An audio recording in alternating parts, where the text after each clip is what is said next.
Good morning, it's November 19th. This is To My Liberal Friends. Well, yesterday, the Democrats got what they wanted with regard to the Epstein files. The House and Senate voted almost unanimously to require the Justice Department to release any and all files they have regarding Mr. Epstein. President Trump has said he will sign the bill when it reaches his desk. Now, before I go any further on this sordid issue, I want to ask a basic question. Would someone please tell me how the release of this information will affect their life?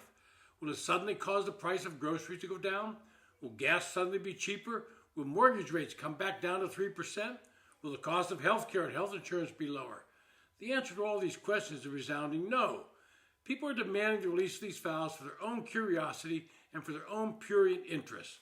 When the Biden administration was in office, they had all of these files and could have released them, unredacted, to both the Congress and the general public. But they chose not to release them for reasons we can only guess at.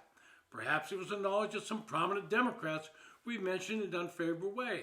But now that Trump is the president, Democrats suddenly want full transparency. Why? Because they think it will implicate Trump in a negative manner.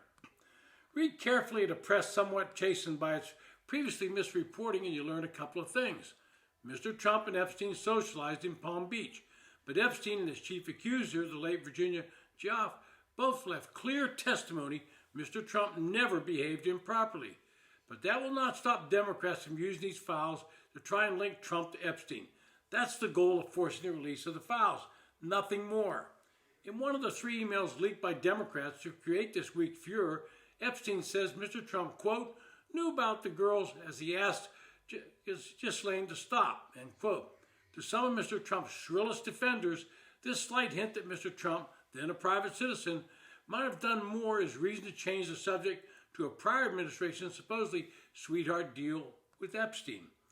Democrats today seem to ignore that sweetheart deal they gave Epstein. And when they had a chance to nail him, the Office of the Democratic District Attorney of New York County, Cyrus Vance, used the refusal of some of the victims to testify out of fear of retribution in order to reduce Epstein's sex offender designation. They had a chance to get him, and they passed. They also ignored that during the Obama administration, Larry Summers and former White House lawyer Catherine Rummeler were engaged with Epstein long after his crimes were known. Mr. Summers this week announced he's withdrawing from public view due to the exposing of his texts about connecting with a young woman through Epstein.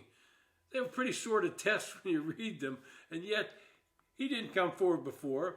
What is very apparent that politicians don't really care about what Epstein was up to. They just want to use it to weaponize the file against political opponents. But don't be surprised if the files reveal something different than what Democrats expect and want. If they fail to connect Trump and Epstein beyond their social association long before Epstein's crimes were known, then they have accomplished nothing, and others in the files might find themselves squirming. That might be some Democrats. This is just another sideshow to keep Congress from focusing on the real problems facing the nation. Those are, as I mentioned, the price of groceries, the cost of gas, and the mortgage rates that keep people buying homes.